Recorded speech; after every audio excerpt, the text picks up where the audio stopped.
Genesis 30 and 31.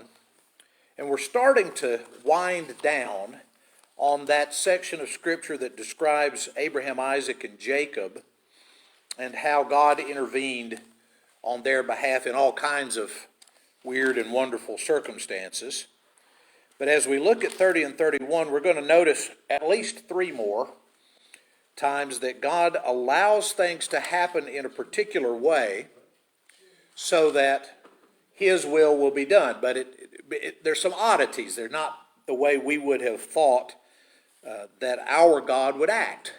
He allows things to happen for the ultimate betterment of the plan that don't seem like they fit very well in our understanding of Scripture, our understanding of the one true God. I wrote down three that I wanted to make sure to say.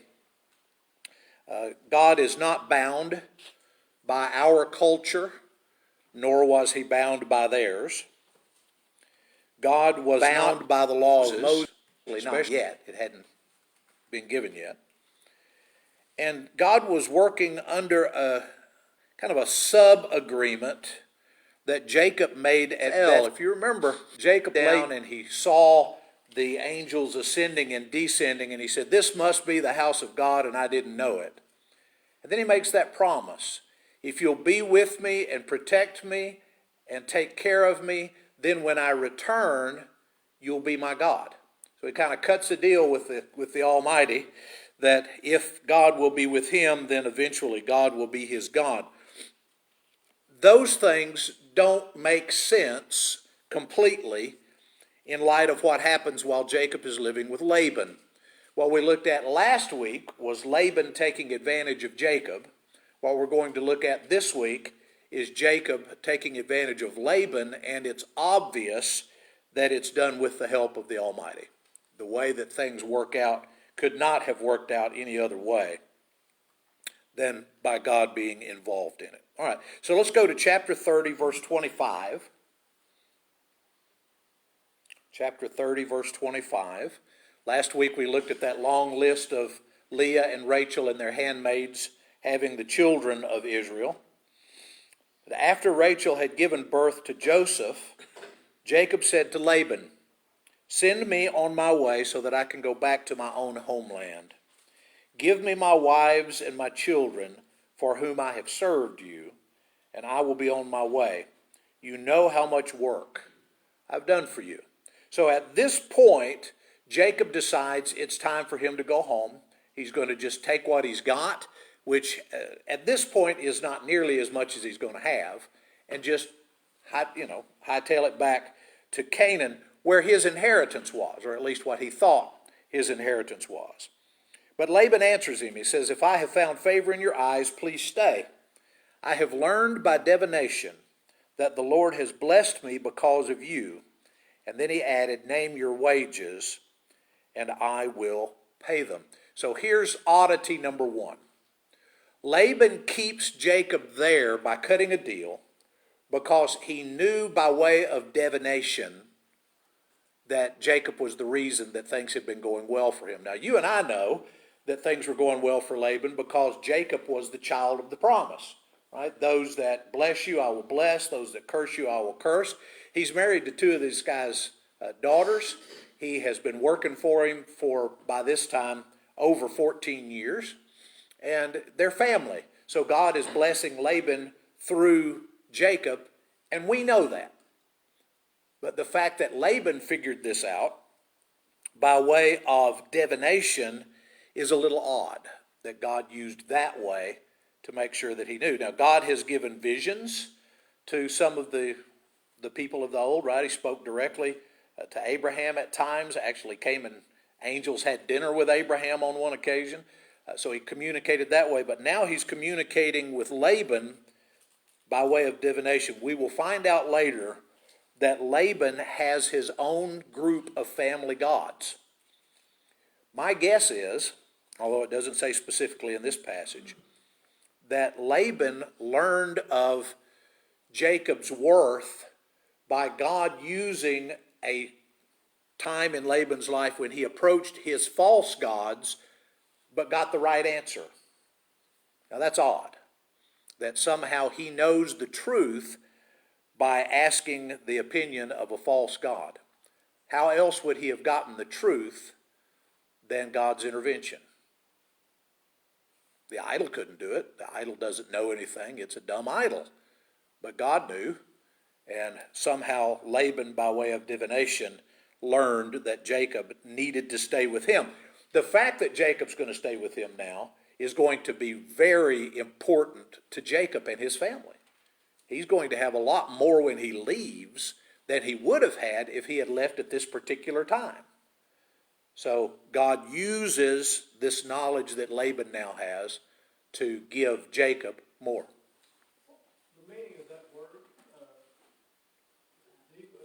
Divination, yeah. What does that actually mean? Well, it comes from the word divine. It has to do with asking a higher being for understanding of what's going on around us. And so divination means to inquire of the divine to find out. So he has inquired of what he considered to be divine and gotten an answer, I'm sure, that came from the only true divine. Right? God has given him an answer, but he's given him this answer through a very odd set of circumstances. So now he knows. Right? We don't know what kind of divination he might have used. There were lots of ceremonies, there still are, lots of ceremonies that people use to try to find out truth. Horoscopes kind of fit into the idea of divination, asking the stars or trying to divine from the stars what truth is. There are people who do ceremonies and try to get information even from the one true God. They try to approach him through certain ceremonies, but all of that falls loosely under the idea of divination. All right, verse 29. Jacob said to him, "You know how I have worked for you and how your livestock have fared under my care. The little you had before I came has increased greatly, and the Lord has blessed you wherever I have been. But now, when may I do something for my own household?" "What shall I give you?" he asked. "Don't give me anything," Jacob replied. "But if you will do this one thing for me, I will go on tending your flocks and watching over them. Let them go through all your flocks today and remove from them every speckled or spotted sheep, every dark-colored lamb, every spotted or speckled goat. Those will be my wages. My honesty will testify for me in the future. Whenever you check on the wages you have paid me, any goat in my possession that is not speckled or spotted, or any lamb that is not dark-colored, will be considered to be stolen." Now skip down to verse 37. Jacob took fresh-cut branches from poplar, almond, and plane trees and made white stripes on them by peeling the bark and exposing the white inner wood of the branches. He placed the peeled branches in the watering troughs so that they would be directly in front of the flocks when they came to drink. When the flocks were in heat and came to drink, they mated in front of the branches, and they bore young that were streaked and speckled or spotted. Now skip down to 43. In this way the man grew exceedingly prosperous and came to own large flocks, female and male servants, and camels and donkeys. All right. So I'm a city boy. I was raised in a suburb of Dallas, and I never did any kind of 4-H or agricultural. That's not the way it works, folks. You don't get speckled sheep by putting carved sticks in the watering trough. Am I missing something? Some of you folks that actually know anything about it, is there a secret that somehow I just don't know? No, that's not the way it works. But God was in on Jacob's ploy, so that God was allowing his herds to grow, his holdings to grow, as a result of Jacob putting these sticks into the watering troughs.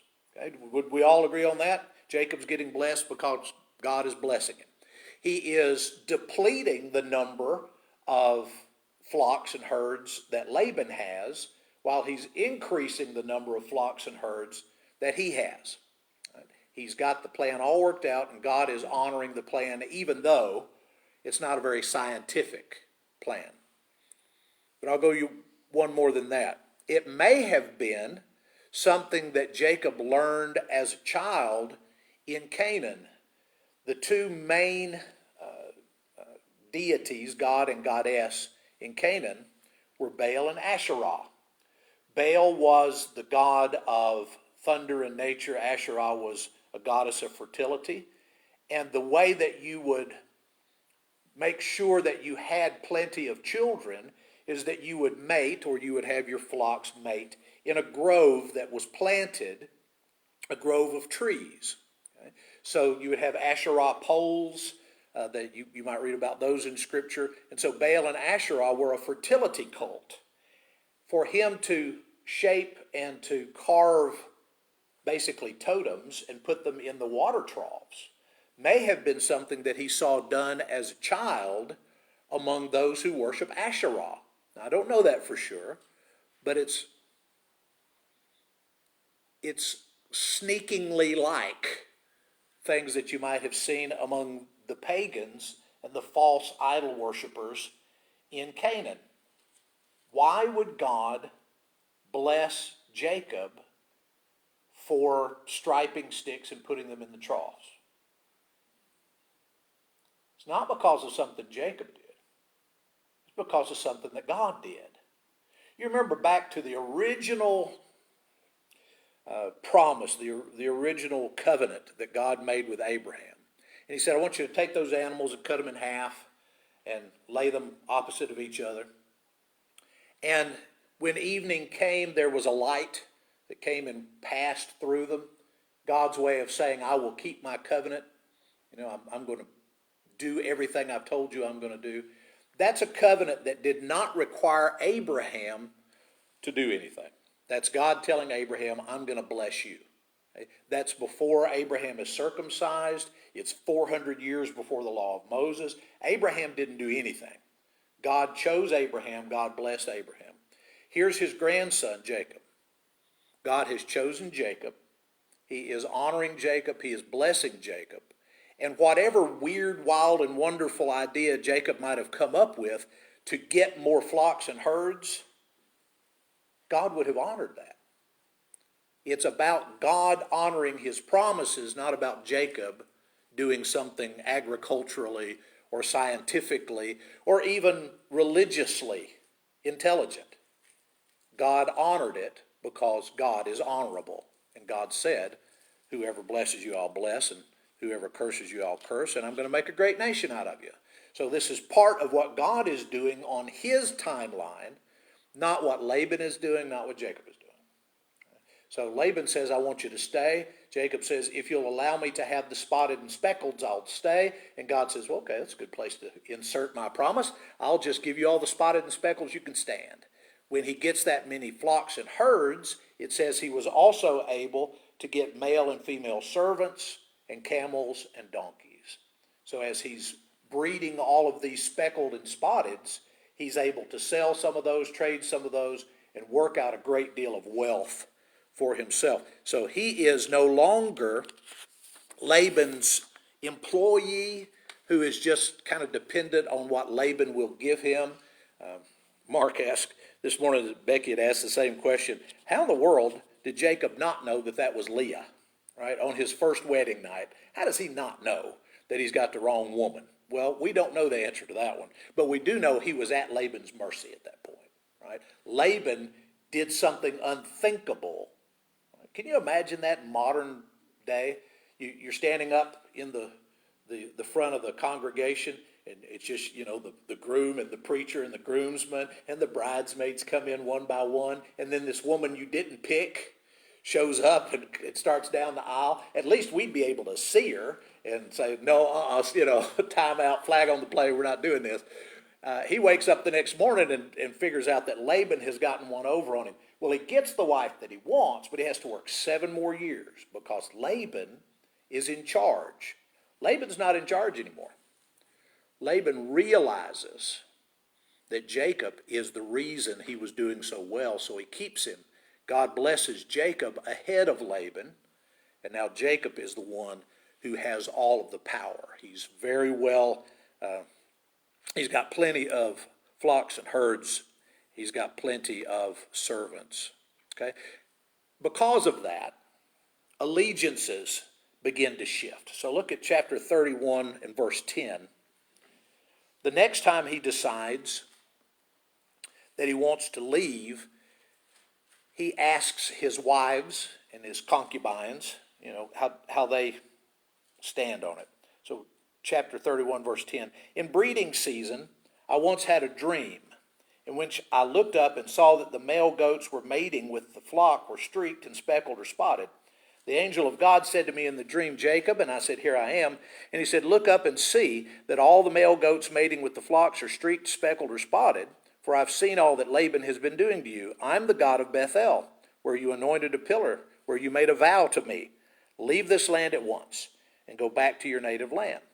Rachel and Leah replied, do we still have any share in the inheritance of our father's estate? Does he not regard us as foreigners? Not only has he sold us, but he has used up what he paid for us, or he has used up what was paid for us. Surely all the wealth that God took away from our father belongs to us and to our children. So do whatever God tells you to do.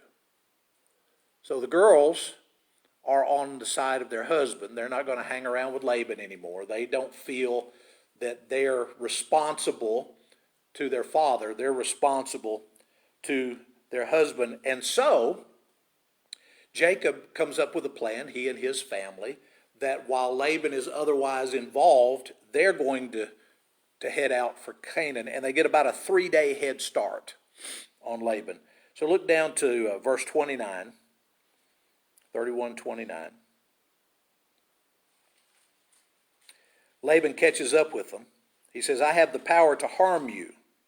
But last night the God of your father said to me, be careful not to say anything to Jacob, either good or bad. Now you have gone off because you long to return to your own father's household. But why did you steal my gods? So he's got grandkids and daughters. He hated that Jacob took off and went away with his daughters. But he also says, you have stolen my gods. Now, you remember the divination thing. This is probably the same group of gods, little idols, that he had within his family that he's talking about. So Jacob answered Laban, I was afraid because I thought you would take your daughters away from me by force. But if you find anyone who has your gods, that person will not live. In the presence of all our relatives, see for yourself whether there is anything of value or anything of yours here with me, and if so, take it. Now, Jacob did not know that Rachel had stolen the gods. So Laban went into Jacob's tent and into Leah's tent and into the tent of the 2 female servants. He found nothing. After he came out of Leah's tent, he entered Rachel's tent.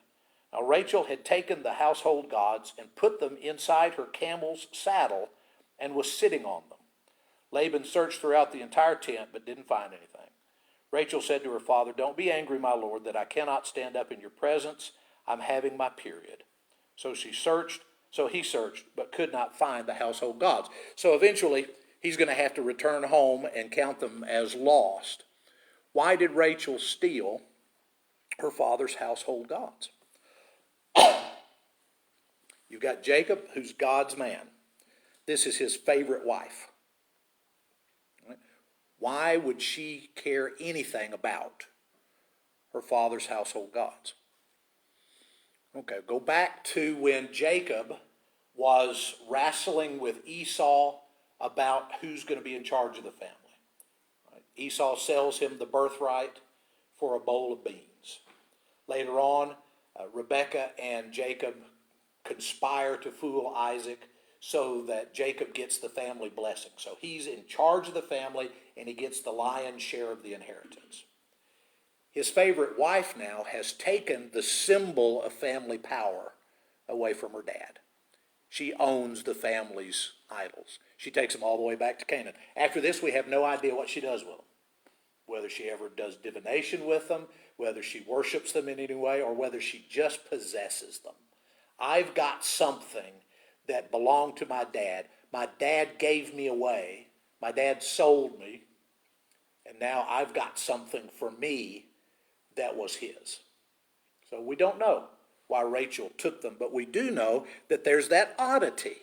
you've got God's man, Abraham, Isaac, Jacob, this generation of God's master plan, and his wife is carrying around a stolen set of idols and hiding them in her saddlebag. Well, how do you know? It's odd, right?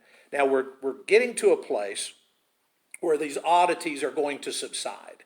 When we get into the life of Joseph, probably the biggest oddity we'll see is that his brothers meant to kill him or to harm him, but God used that opportunity to do something wonderful.